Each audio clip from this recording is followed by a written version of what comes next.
Olá, sejam muito bem-vindos. Hoje a gente vai mergulhar de cabeça num tema que é simplesmente crucial para a aprovação no concurso da Alero, a arquivologia, mas com um foco total, um raio-x completo na banca FGV.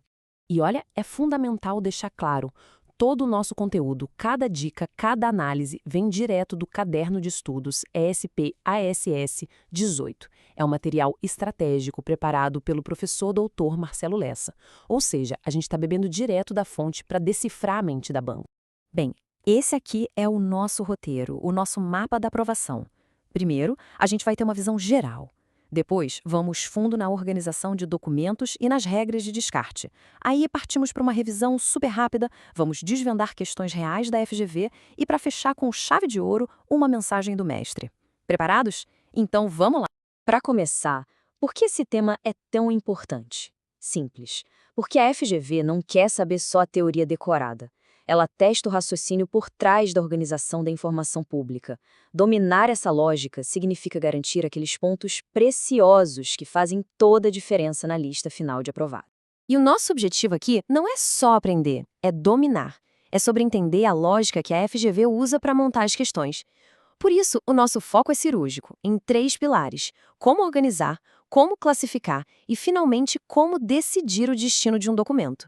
É ir direto ao ponto, naquilo que realmente cai na prova. Certo, agora vamos para o coração da matéria. Como é que uma instituição pública, com aquele volume imenso de papéis, organiza tudo? Bom, tudo começa com a classificação. Ela é a base de tudo, o alicerce para encontrar qualquer informação. Pensem no plano de classificação como se fosse o DNA da instituição. É um código numérico que espelha todas as funções, todas as atividades daquele órgão. É bem parecido com o sistema de uma biblioteca, sabe? Ele agrupa tudo por assunto, garantindo que documentos sobre o mesmo tema fiquem sempre juntinhos. Para arquivar, existem basicamente 2 caminhos. O direto, que você vai bem, direto ao ponto, e o indireto, que precisa de um passinho a mais. E aqui, atenção, vai a dica estratégica. A FGV adora, mas adora mesmo, testar se o candidato sabe qual método precisa dessa etapa extra, que é o índice. Essa é a diferença fundamental que eles sempre cobram. Aqui a gente tem um resumão dos métodos. O alfabético e o geográfico são bem intuitivos, né? Mas atenção máxima, o alerta vermelho tem que ser no método dígito terminal. Ele é um dos queridinhos da FGV. E por quê? Justamente porque a lógica dele não é óbvia. É aquela coisa de ler os números em blocos da direita para a esquerda. Eles amam explorar esses detalhes que fogem do comum.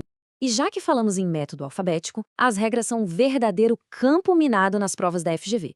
As 4 primeiras são mais tranquilas, mas a regra 5, essa é crucial. A banca cria questões de propósito para induzir ao erro, fazendo com que a pessoa alfabete por filho em vez de Almeida. A regra é cristalina. O sufixo de parentesco acompanha o sobrenome. Ele não é a palavra de entrada para ordenar. Fiquem ligados nisso. Ok, passamos pela organização. Agora vamos para a decisão mais crítica da gestão de documentos. O que fazer com um documento com o passar do tempo? É aqui que entra em cena a famosa tabela de temporalidade. A tabela de temporalidade é, em resumo, a lei que dita o ciclo de vida de um documento. E ela não é criada do nada, não é arbitrária. Ela é o resultado de um estudo técnico muito profundo que define por quanto tempo um documento tem valor e o que acontece com ele depois que esse tempo passa. O processo é bem definido. Primeiro, cumpre-se o prazo de guarda. Depois, ele segue para a destinação. E aqui, pessoal, está outra pegadinha clássica da FGV: confundir as ações. Transferência é a passagem do arquivo corrente para o intermediário. Já recolhimento é a ida para o arquivo permanente, o arquivo histórico. São verbos com significados técnicos muito específicos. Saber essa diferença é vital. Mas e quem decide tudo isso? É a CPAD, uma comissão com especialistas de várias áreas. Mas o pulo do gato para a prova está na aprovação. Não basta a aprovação interna, do chefe da instituição. É obrigatória também a aprovação à chancela do arquivo público. A FGV vai montar uma alternativa dizendo que só uma delas é necessária, só para te derrubar. Lembrem-se, são as 2 aprovações. Ok, respiramos fundo e agora vamos para uma revisão bem rápida para solidificar os conceitos. Pensa que aquela olhada final, nos últimos minutos antes de entrar na sala da prova. Pensa rápido, qual é a diferença fundamental entre esses 2 métodos, hein? Exatamente. O alfabético é direto, você busca pelo nome. Já o numérico simples é indireto, porque depende de um índice para você conseguir localizar o documento. Essa é a distinção central que a FGV adora cobrar. Próxima. Regra para nome de instituição. Como a gente arquiva Ministério da Educação? Perfeito! A entrada é sempre pelo substantivo mais importante, aquele que define a instituição. Nunca pela primeira palavra. Esse é outro detalhe que derruba muita gente boa. E a última da nossa revisão, a tabela de temporalidade é o produto final de qual trabalho intelectual, de qual processo. Isso aí, a avaliação documental. A avaliação é o ato de analisar o valor de um documento. A tabela é só a formalização dessa análise. A FGV pode muito bem tentar confundir o instrumento, que é a tabela, com o processo, que é a avaliação. Agora sim, chegamos na parte mais prática. Vamos dissecar questões reais da FGV para expor os padrões, as armadilhas e o mais importante, o raciocínio exato que leva à resposta correta. Olha aí uma questão clássica de alfabetação. Vários nomes parecidos com partículas, com sufixos, é um prato cheio para confusão, não é? A armadilha aqui é óbvia. O que eu faço com o de e com o filho? O raciocínio correto precisa ser metódico. Vamos lá, passo a passo. A palavra de ordem para todo mundo é Almeida, certo? Então, primeiro a gente compara os Paulos. O mais simples de todos é Paulo Almeida, que é o número 3. Ele vem primeiro.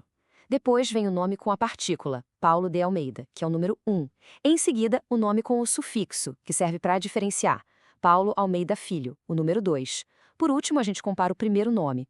Como Pedro vem depois de Paulo, Pedro de Almeida é o último da lista, o número 4. Portanto, a sequência correta é 3, 1, 2, 4, o que nos dá a alternativa A. A grande lição aqui é: isole a palavra principal, depois aplique as regrinhas de exceção para partículas e sufixos e só então compare os primeiros nomes. Essa outra questão testa o conhecimento de um método bem específico, e toda a chave para a resposta está na descrição que o próprio enunciado faz. A armadilha aqui é a gente associar números automaticamente com números simples. Mas o enunciado entrega a resposta de bandeja. A frase "lê os números impares da direita para a esquerda" é a assinatura, é a carteira de identidade do método dígito terminal. Não tem o que interpretar, é só lembrar da definição. Gabarito C, sem a menor sombra de dúvida. Se a questão descreveu a leitura invertida, a resposta é dígito terminal. É um atalho mental que funciona em 100% dos casos. E aqui temos outro clássico da FGV, testar a precisão do vocabulário técnico. Muitas dessas opções parecem corretas, parecem fazer sentido, mas só uma delas segue a teoria arquivística à risca. É muito, mas muito fácil cair na armadilha aqui. Transferência e recolhimento são ações, são etapas do processo, não são destinos. Microfilmagem e digitalização são formas de preservação.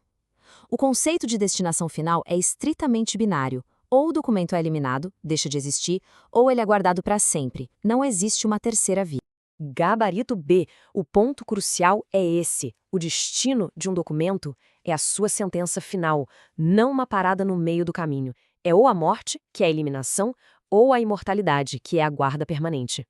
E para a gente encerrar, vamos conectar todo esse conhecimento técnico com um propósito maior do serviço público, com uma reflexão trazida pelo professor Lessa. Essa citação, tão antiga, captura perfeitamente a essência de tudo que a gente discutiu hoje.